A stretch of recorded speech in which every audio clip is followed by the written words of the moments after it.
for us to work with it in this way is a kind of coming together of the healing courses, all the knowledge which is built up there through the years, and to try to find a very simple, clear way. That doesn't sound simple in the beginning, but a very simple, clear way to work with deep entanglements. And part of deep entanglements are traumas. And so it's the first time that, particularly in this way, we're working together. And we thought it would work. Otherwise we wouldn't kind of present it. And we worked with it on ourselves. And but then, that's not always representative. In my work privately with people, and in Georgie's work privately with people, we used some of the techniques and some of the thoughts behind it, and you get kind of a reflection of what can happen. And then to work in a group like this is really a gift also. To see the responses, what's happening in people. And part of the responses I heard about today, and I saw kind of coming forward yesterday, is that people are really suffering from physical pain in different areas. And maybe it's good to talk a little bit about this.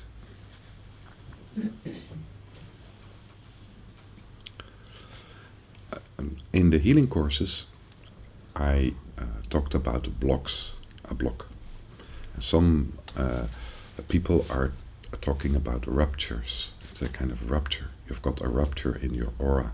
I never used the word rupture because that sounds so frightening. You've got a rupture in your aura. Yeah, And it really sounds frightening. So then, of course, then the rupture has to be healed, because it's horrible to have a rupture in your aura. And then all the emphasis is getting rid of the rupture. And with blocks, it's very much the same in a way.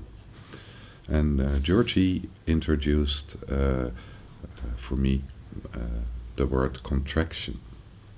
And contraction is much more a physical way at looking at it. When you look to the physical, when there is a rupture or a block or whatever you call it, what you see is that the tissue around it, there is a contraction in the tissue, like a cramp. Often there is a group of little muscles or bigger muscles which are contracted. So when we work with contractions, then often, the physical is kind of moving behind. It's slower. When we spiritually, mentally, emotionally, feelingly are getting something, then the body kind of, reacts to this. And it can react by pain in a certain place, or it can react by feeling heat in a certain place, and then later on pain, and then heat, and then pain. But when there is a contraction, the physical kind of shows it often a little bit later, when there is a movement in this contraction. When the contraction is absolute, then there is no movement, and we don't notice it. Everybody has this contraction, and you can find them physically as well. If you kind of, very softly with your finger or with a feather move over somebody's back and ask, when do you feel it and when you don't feel it. So there's certain areas we really don't feel this light touch. When you touch harder you will feel it, but a very light touch you don't feel it. That means that there's much less sensitivity, physical sensitivity in such an area. When you give a person a massage, And especially, when you go a little bit deeper into the muscles, then you can feel knots in the muscles, parts of the muscles, or whole muscle groups, or a muscle which is really stiff, is contracted.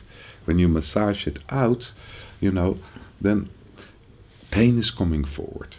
It hurts, and then heat is coming forward, and then sometimes emotion is coming forward. The emotion which has been trapped in these muscles. But this muscle is also a contraction in the etheric. It's also a block. That's how the body is reacting to blocks. So the release we have been working on. And what I mean with release is something is trapped. And when it releases, it becomes part of your system again. And it becoming part of your system again, the release is that the energy which is released is liberated. Or the memory which is released. The quality which is blocked. It goes together with a certain quality as well. So the quality which is blocked is starting to circulate again. But also the pain, the disappointment, whatever is contracted. And the body releases a little bit slower, so there is pain. When everything goes great, then the pain will turn into heat, and then at a certain moment there is a liberation and the whole area is more free. The contraction is gone, also physically. This is very much how it moves. So first there is pain, then there is heat, and then there can be even the feeling of a cool wind moving through it. So why is this? So if there is a contraction, say that we kind of suppressed. Repressing is something else as suppressing. Repressing we do a lot. That's not such a problem, You want to say something, but it's not the right moment right now. If you want to tell a joke and somebody else is just in a minute saying, my father died yesterday, it's not the right time to tell a joke. So if you're social sensitive, you will repress all the joy you had in telling the joke and kind of, be there for the other for a moment. That's repression. That's not a problem. Later on you can tell the joke. If there is not this social awareness, you just tell the joke. That's another stress what will come forward then. But repression we do all the time, that we repress a part of our expression or something's not right now. But when suppression is something else. Suppression means it's not allowed to be there. It doesn't exist. It never happens. It never happened is the strongest suppression you can imagine.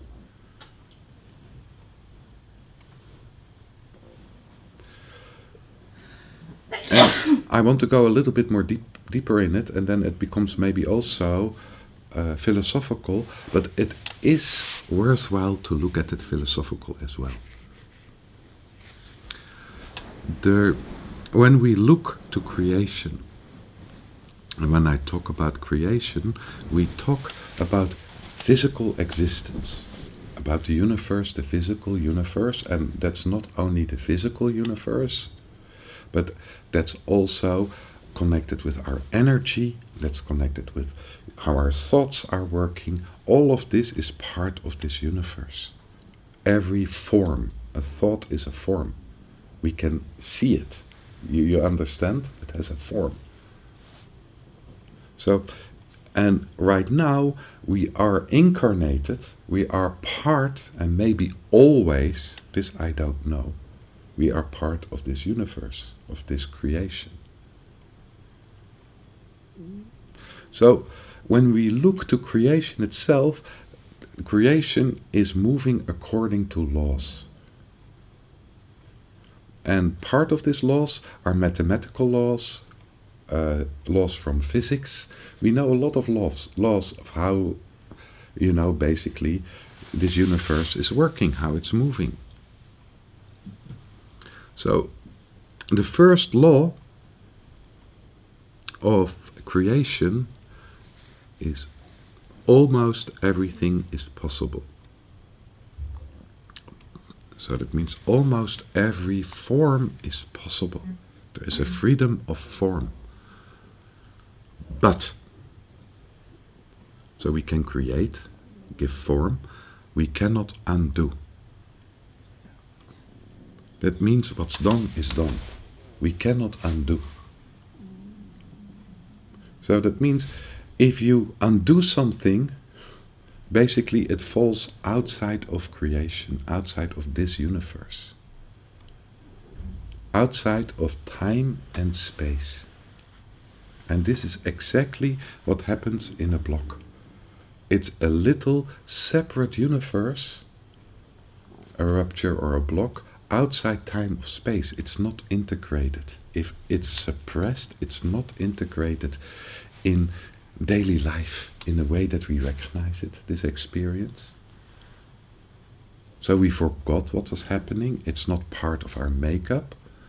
But then, in itself, it's what you could say, it has its own life in a different level. And when we are moved into a block, what's happening is that this becomes our universe. This becomes the reality. This becomes the truth. And then we look at reality from a total different angle. Your friend is at once your enemy. And your enemy is maybe your friend. I don't know. That's possible. But we look in a total different way. And at the same time, when we are in such a rupture, when we're sucked into it, into this trauma tunnel, that's another way of saying it.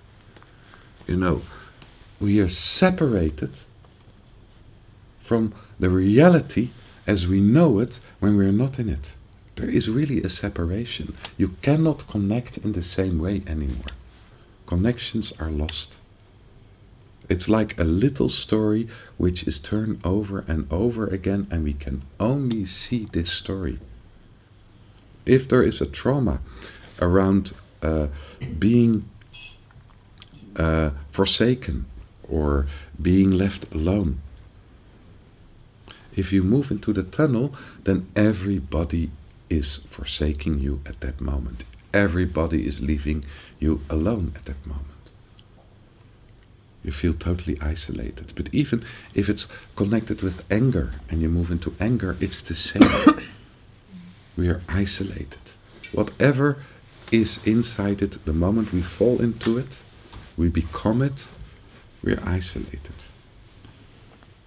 It's so difficult to reach out in this moment. And we reach out. We scream, basically. But what we scream is separation. Is not togetherness. And we can scream separation by screaming, leave me alone. Don't touch. Or we can scream by saying, it's all because of you. It's because of the world. It's because of whatever, creation. Because of God.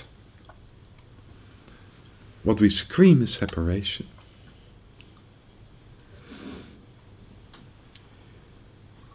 So when we move into a trauma tunnel, by itself, because the separation from creation as it is so big,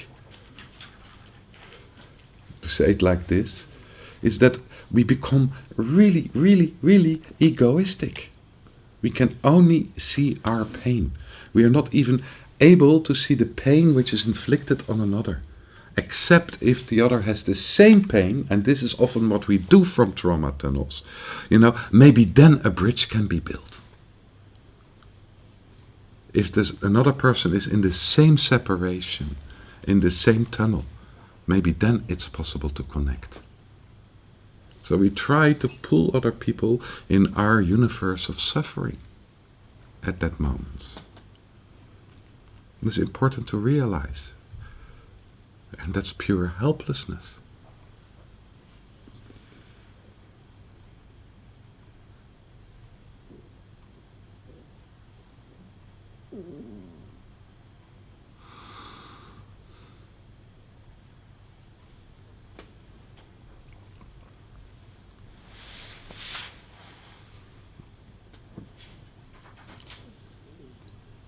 So, to understand, so this rupture or this contraction or this space we don't want to have, we want to get rid of. And then we feel a block and we want, the first thing is to get rid of this block as well. We want to get rid of an experience. We want to get rid of something which is part of ourselves. And then we want to get rid of the block we formed around it as well. You can understand that this doesn't work. It only gives a deeper entanglement. It really doesn't work. It's more contracting. There's more pressure on it.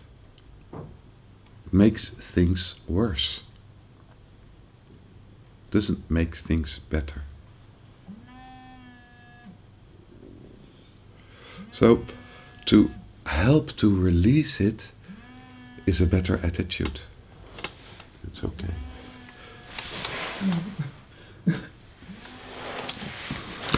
It's not a contraction.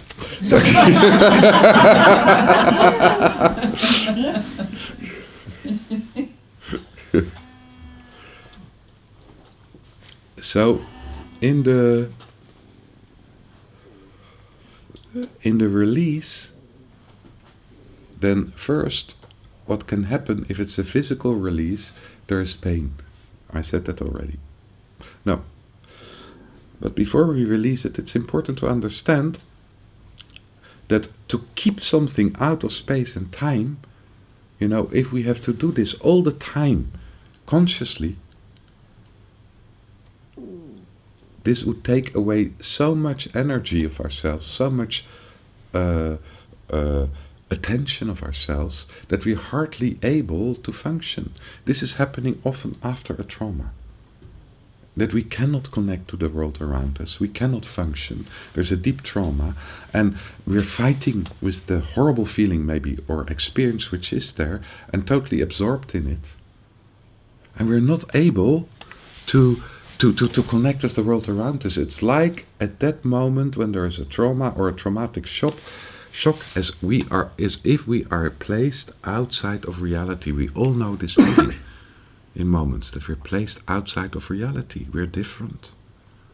You cannot really connect. And this can be on a lot of different levels. When you're 8 years old and your father passes over, then what's happening is that nobody has this experience. It makes you social very vulnerable. And it's incredibly hurtful. How could you share this with others? How could you function, with this pain? So first you don't function so well.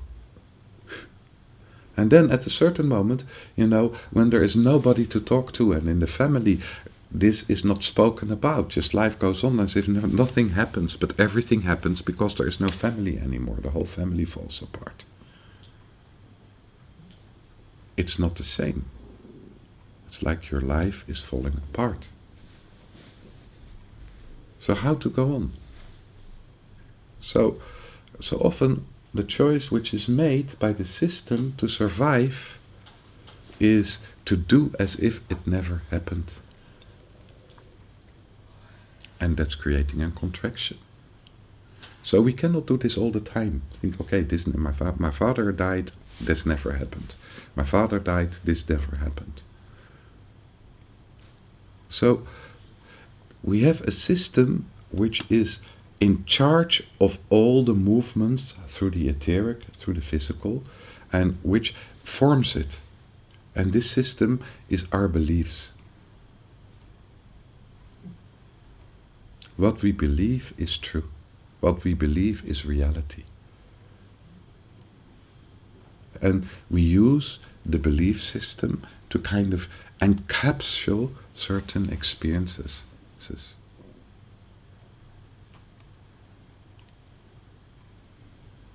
And when this belief is strongly there, it becomes automatic.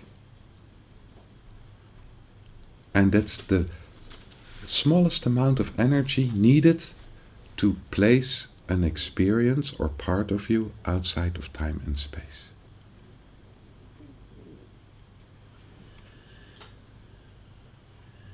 So that means if you have a release, if it starts with the physical, it's ah wow wow wow, heat, and then it rises up. It rises up, the released energy, because it has to meet also the beliefs we have. And then what's needed is a realization, a change of belief. That's called a realization. Oh shit, maybe it's not like this. We realize that it could be different. We realize that this separate universe we fall in now and then could be different, that we could look upon it differently, that it's something else as what we build as a reality inside ourselves. And then there is a full release. And then from this what's happening is that spiritual energy through the belief system, because the belief systems are working mainly on spiritual energy, is moving down and takes the space, integrates whatever was caught here in the contraction. And we feel this as a cool energy. Spiritual energy has a very high vibration, and we feel this as a cold energy filling in this area, and it starts to integrate. The rupture, the block, the contraction is gone.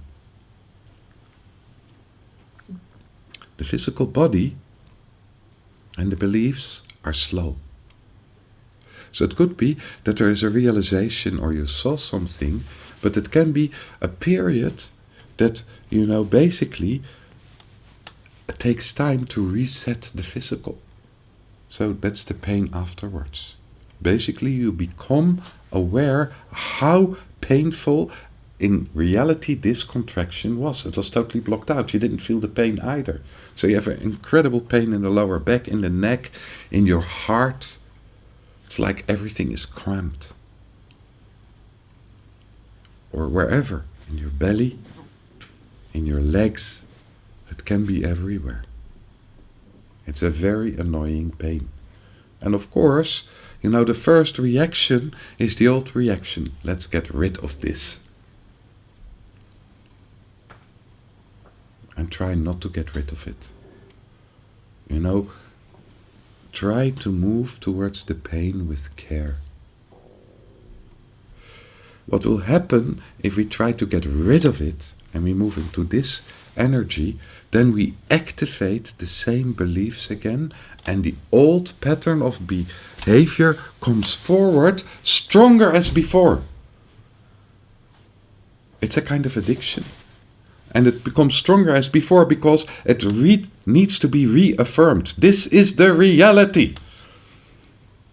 It shouts. This is important to recognize, that sometimes patterns are coming forward stronger as before. And the best attitude towards this is, I know you, but I don't believe you. I know this line of thought.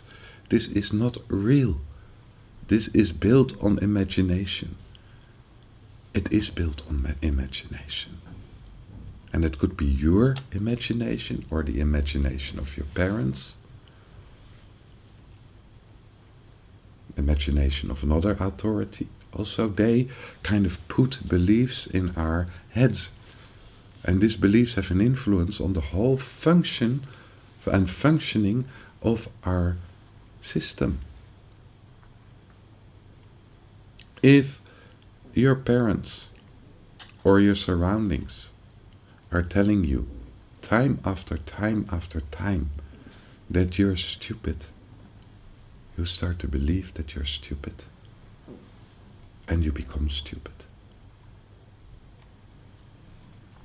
There is something which is important to understand, that a lot of trauma we have is like, came in like little drops, the same message again and again and again and again and again and again. And at a certain moment it becomes reality. So one of the persons who really, really understood this was Hitler. He said truth is not important. As long as you repeat the same message, it will become truth. So if you say the same again and again and again, at a certain moment it becomes truth. It becomes a reality. It's advertisement. As long as that you say that Dreft is superior to anything else, we start to believe it. We come in the shop and we think Dreft is more expensive, but it's better. So we buy it. This is used a lot. But it's also used a lot in kind of, confusing us.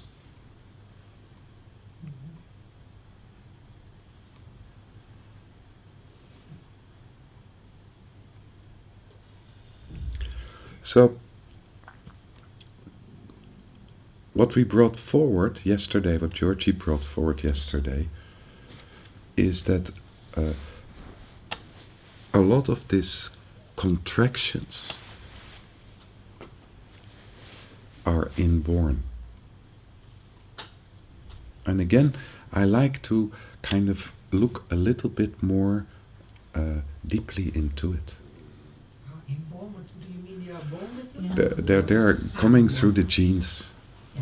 They're when we are in the mother, we copy them. Maybe they're already in the semen and the egg, which are coming together. But also a lot we just take in from the mother. The mother is quite important in this.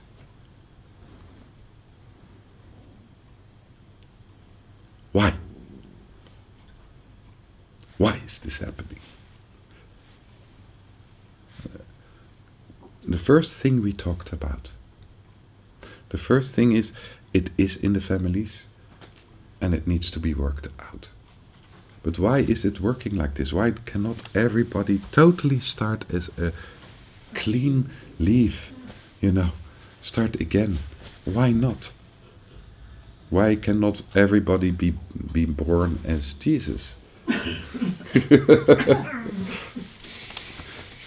Mary had no blocks. She gave no blocks to him. And that's the story. That's what's meant by it. If it's true or not, I have no idea.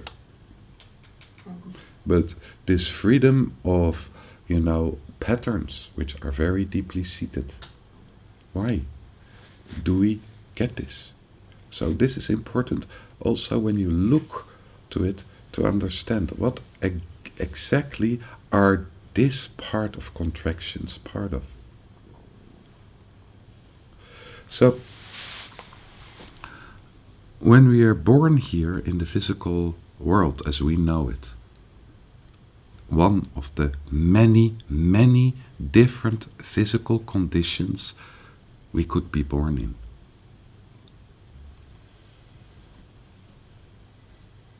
A human physical body. So, we're born in duality, in a unique body, which is different from any other body in this world. And we need to build a bridge to other unique bodies. Happily, our body looks more like, my body looks more like your body, as that a difference. But still, because we have this separation, we need to find a way, mentally, emotionally, also to separate.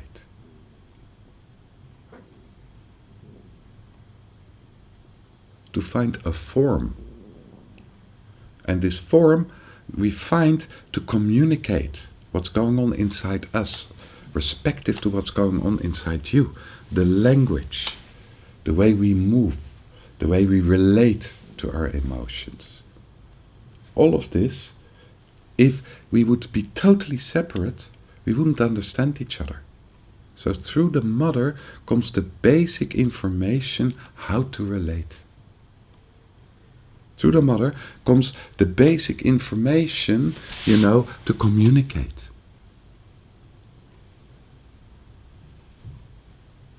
And this collection of how we communicate, how we relate, how we do it, we copy partly from our parents. There are our examples. How mother is treating father is an example for us how wives are treating husbands. How female is treating male, and the other way around. These are our examples. This is how we do it. We copy it. And that's based on beliefs. That's based on beliefs. This is how you do it. This is how it is.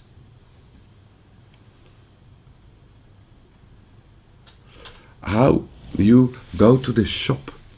Your attitude towards the shopkeeper is copied.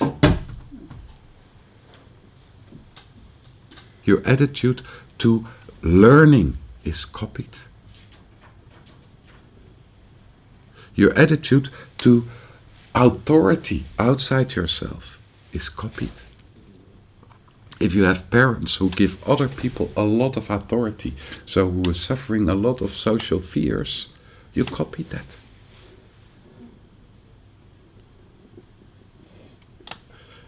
And with it, you also copy the contraction. And it's even inborn.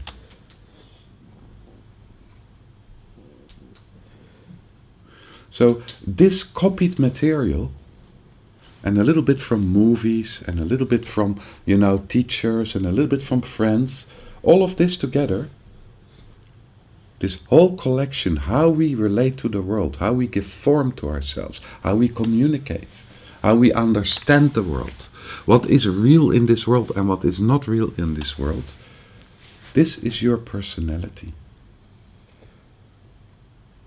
This is what we call a personality.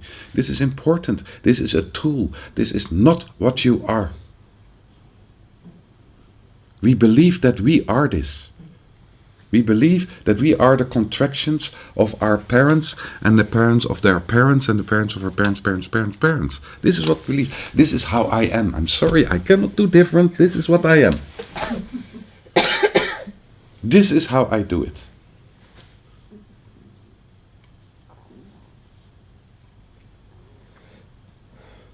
And then, of course, there is something which goes much deeper inside us, which is not in peace with this. It's really not in peace with this. So it says it should be different. And what do we do then? We do as if it's not like that. We create an ego, a pretense. It should be like this. I feel this, but that's not okay. That's the same what my mother is feeling. Shit. I don't want to be like my mother. I want to be like Princess Diana. So you pretend to be Princess Diana.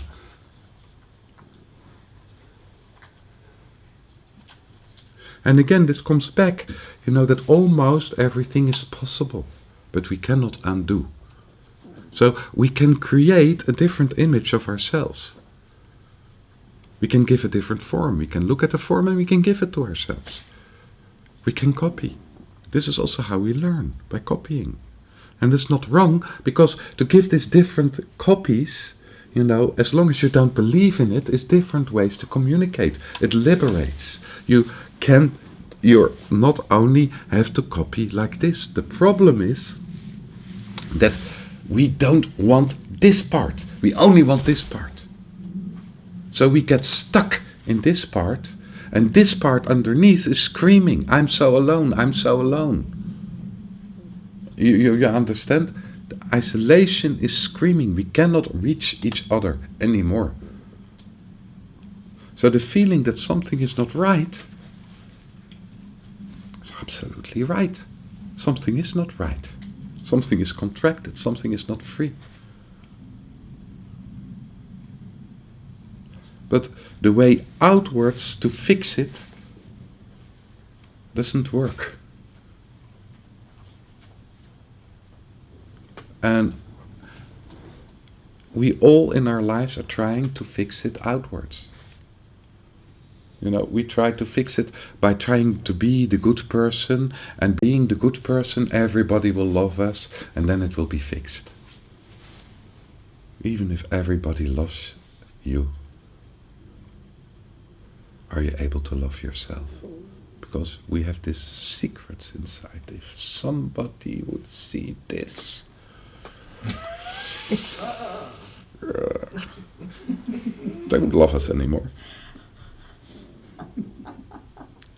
There's this dirty secrets we all have somewhere, you know, and part of what we're doing in this course is to uncover these dirty secrets. These are not dirty secrets.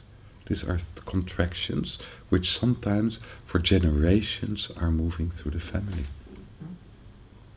And the moment you become aware of it, you see it, it's not a dirty secret anymore. It's understandable. Something happened and somebody reacted on it in a certain way. And that had an impact on the next one. And had an impact on the next one.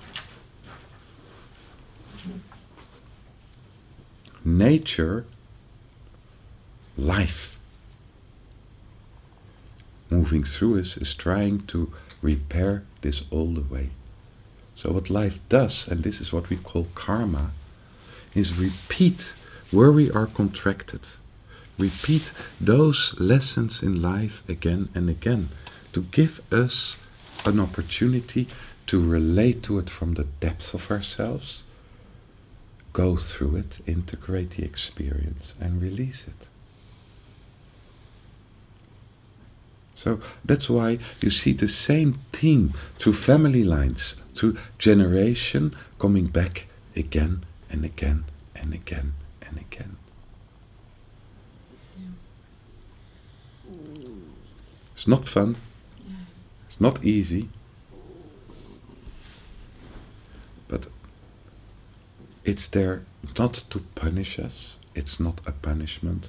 It's there coming back again and again as an opportunity to liberate ourselves. To realize that we are not this person. That we are not this, sack full of contractions and qualities. Both is true. What is contracted is a certain quality. And life wants to express these qualities. So it brings you back again and again the situation which will demand from you at a certain moment to use this quality to integrate whatever needs to be integrated. To get rid of a contraction is also to get rid of a quality. You can check this in yourself. We all took in this life a decision: I will never do this again. I will never reach out again. I will never connect again. I will never. This never. Yeah? So when you look, what are you never to express again? Is that a quality, yes or no? Is that connected with a certain quality? Is that connected with togetherness, with unity, with love? Is that connected, with expressing something which is really fulfilling for you, but the rejection makes it too painful, so you will not express it again, you will not try again, you will not reach out again? You recognize what I'm talking about? So there's always, when we contract something, never again, never happened, there is also a contraction of a quality. And that is basically, why we have a person. To structure the qualities which are available. And the less you're identified with the person, the less you see it as part of yourself, as quality. It's not your quality. It becomes more and more shared quality. There is not something like my quality. So almost all qualities become available.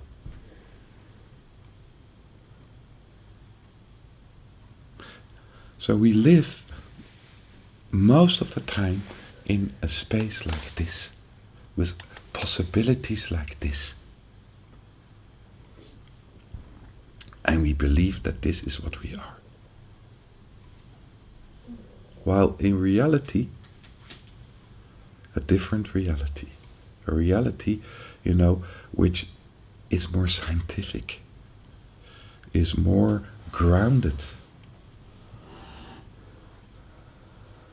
There is a space which is infinite. We are part of the universe. The whole universe. And the universe is part of us.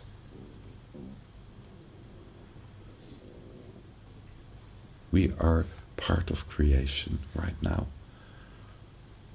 And the whole creation is part of us.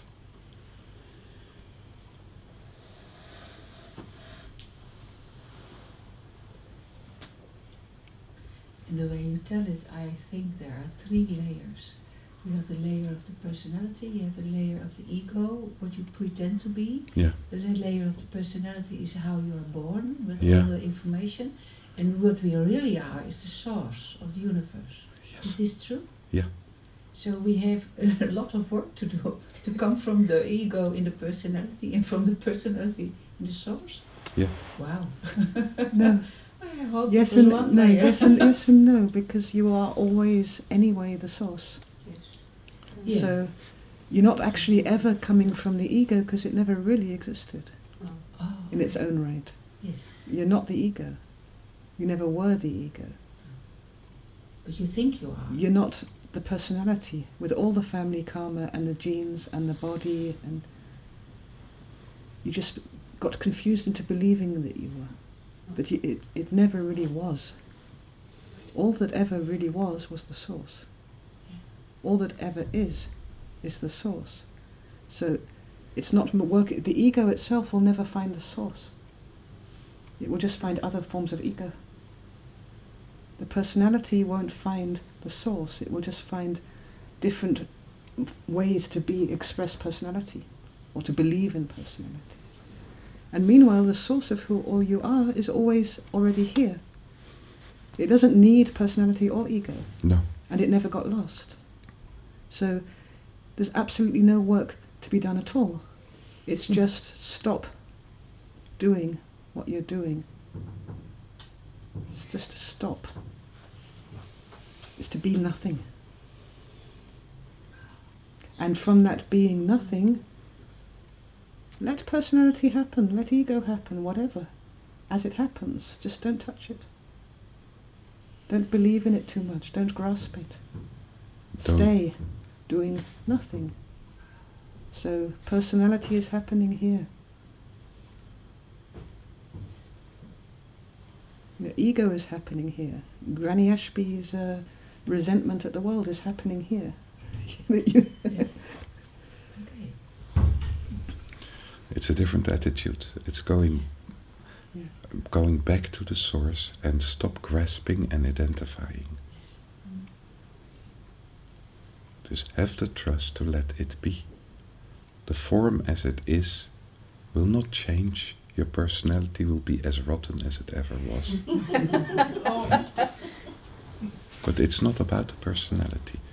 And the only way to deal with it is when we are at source and we are totally aware, conscious of this personality moving, And then we can say, okay, maybe this is better, maybe like this. It's not, we don't take it serious so much, so we get less long and less caught into the traumas. It's not really what we are.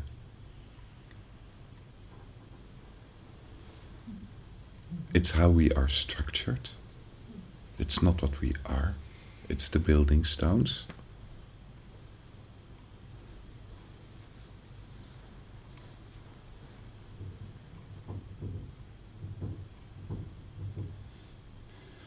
So the interesting thing is that we place these blocks outside space and time. If we are able to place these blocks outside space and time, that means that part of us is outside space and time.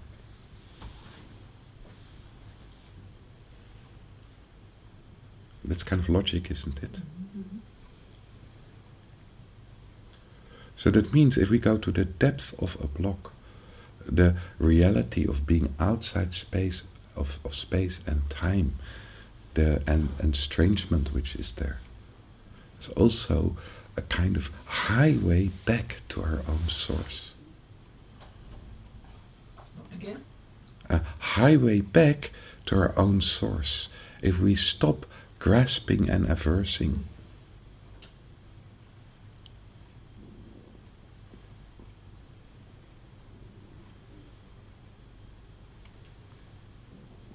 our own source doesn't change.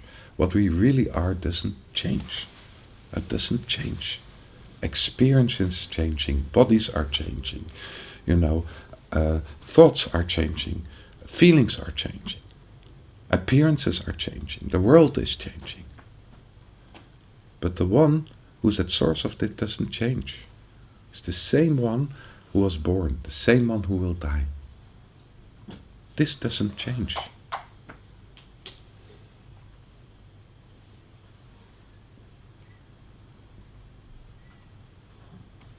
If you go to that aspect, what was aware when you were laying in the crib, when you were drinking from your mother's breast, when you went to primary school for the first time, that one who was aware of that one who was perceiving that, not perception itself, but the one who was perceiving that, and maybe it's not a one, it doesn't matter. And the one who's perceiving yourself right now was perceiving me. Did that change? Did perception change?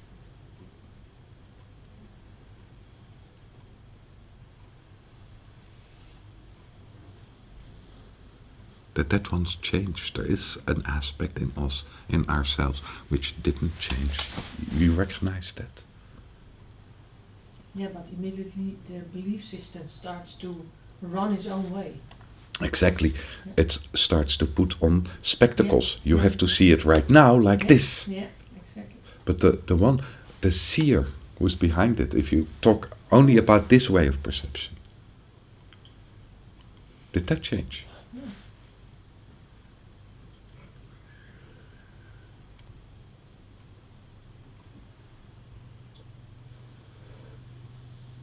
It didn't change.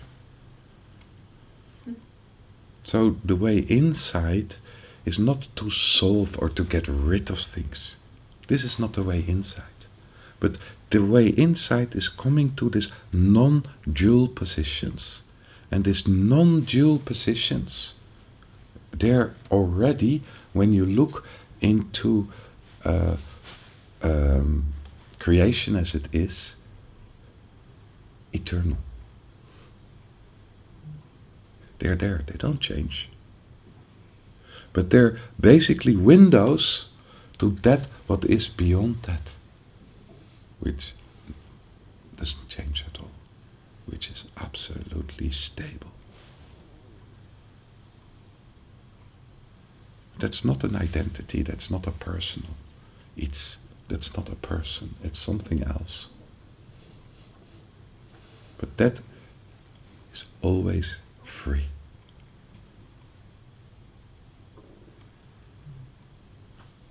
You know, when we go to a movie and we look at a movie and we pick out somebody we identify with. And through this we learn and we experience and we react physically even, you know, when the guy is under danger, we kind of move like this. Little movements, but it's like we are in an experimental, imaginary dream. And then we move out of the movie, and there's kind of, you know, we shake it off. And part of it still is with us, but we shake it off, and we move into another reality. You recognize what I'm talking about? So, what is more real, your daily life or a movie? Are we really able to distinguish the difference when we are sitting in a movie or watching television?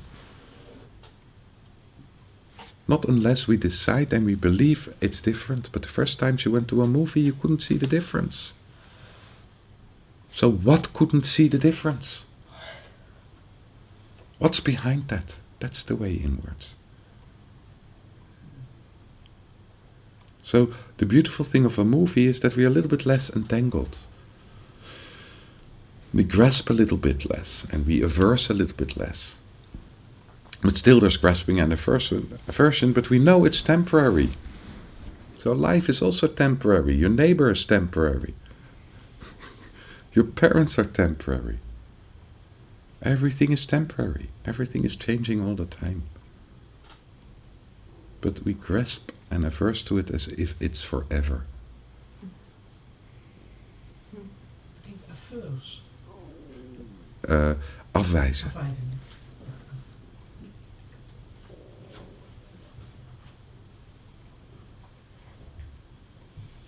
That's very much the father of illusions, that we believe that it's forever. If you reject it, it's forever a rejection. And that's where we place it. If we're in pain, we're forever in pain. If you've got a pain in your neck, forever you will be in pain. It will not go away. You need to get rid of it. It's not forever. Nothing is forever. Only the one who is outside time and space can be forever. Because time and space is changing all the time. So time and space are only constructs of the mind, isn't it? The construct of creation, and the mind is part of creation. We are not our mind. Because if you like talk about this presence, but like it seems that there is something I can sense. It's very difficult to express, but the interesting thing is that time and space, it seems to be only something what is connected to all the beliefs, all the opinions, all the feelings, and that other thing is still very alive. It is there, but yet at the same time, it's almost inexplicable. But it is still there, very, very clearly sensible. There's no power. It's not like. It's very just now here. When I can just feel it everywhere, but it's not entangled in what's happening here. Mm-hmm. Yet at the same time, it is very much present in here. Yes. But it's very strange. I think I start to slowly on see the connection between the mind and the feelings and all these things. And this one, what is watching? Because it's very difficult. When you say this one is watching, it is very automatically my mind is starting to think one is watching, so something is watching. But that's not true. No. It's present. Yeah, it's present. Yeah. It's just very present, and the more you allow yourself to be in this presence, the more it becomes present. And the more you will dissolve in this presence. And I think this presence is much more defining you as an itch on your left knee.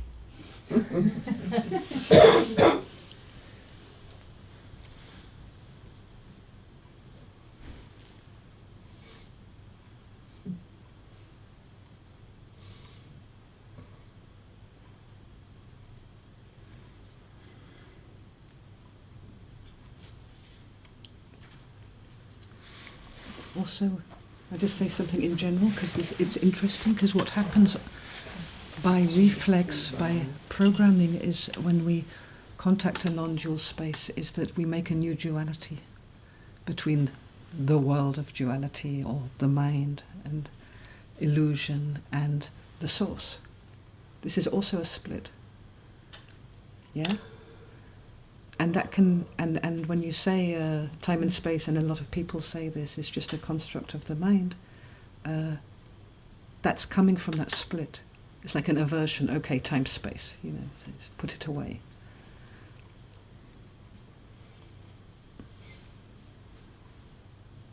And then Bart said that the time-space is, the mind is constructed by time-space itself. So we still have time-space as basically the fabric of creation.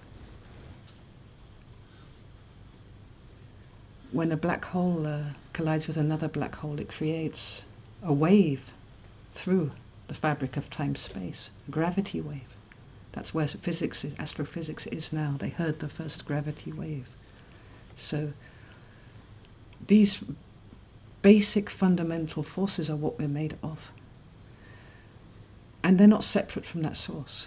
And I'll, in a really simple way, show that. Time cannot exist at all without eternity. So eternity is a non-dual aspect, the timeless.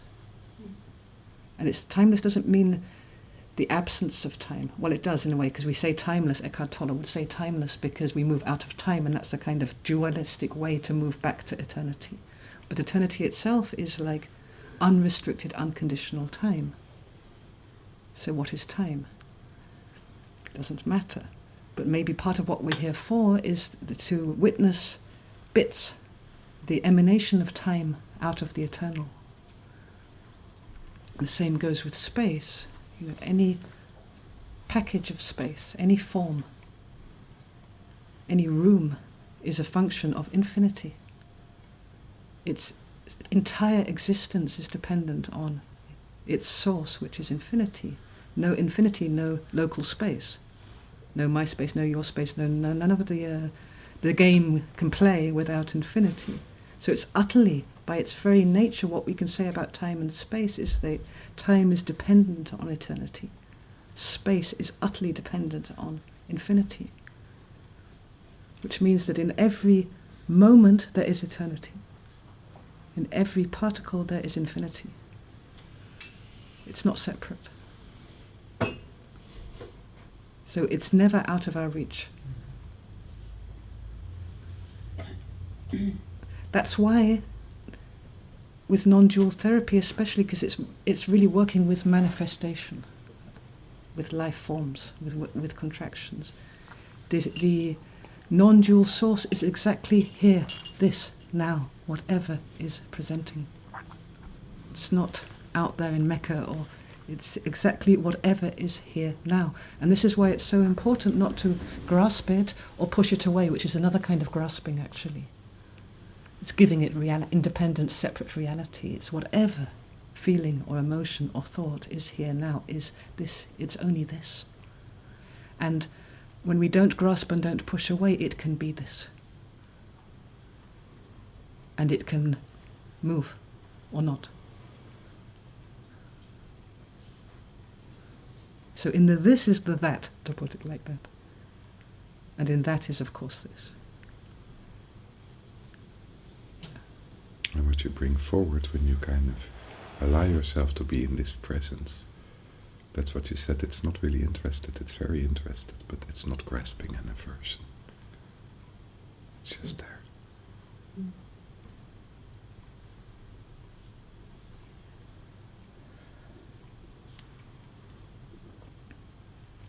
When there can be a stage where you really fall into the non-dual space, and it's like you disappear, which means that the very idea of there being a me or identity, the whole thing, it just vanishes. There's a vanishing happens. And from that perspective, it's as if nothing ever happened. and nothing ever will happen. And then, of itself, in naturalness, what tends to happen is that what was in the background, the source, moves to the foreground, and what was in the foreground moves to the background. So the little ego personality, it's there too, but it's not the main thing anymore. It's like a child or a little play that goes on.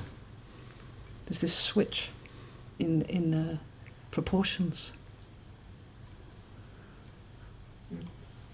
So in the vanishing, it can look like mental disorder. A lot of children experience this because it's the most true perception in a way. They don't see their own face. They don't identify with their own name. They see maybe, a hand if they move it within their line of vision, but they're kind of vanished. They don't really see themselves, and they're very true to what they actually see, or what they actually hear. And it can be very, very upsetting because the fear comes forward and they reach out to somebody and say, I had this experience. And it's met with fear. Like, this is not normal, this is a psychiatric... Gangaji, for example, as a child, was put on psychiatric medication. And it was only as a young adult she realized that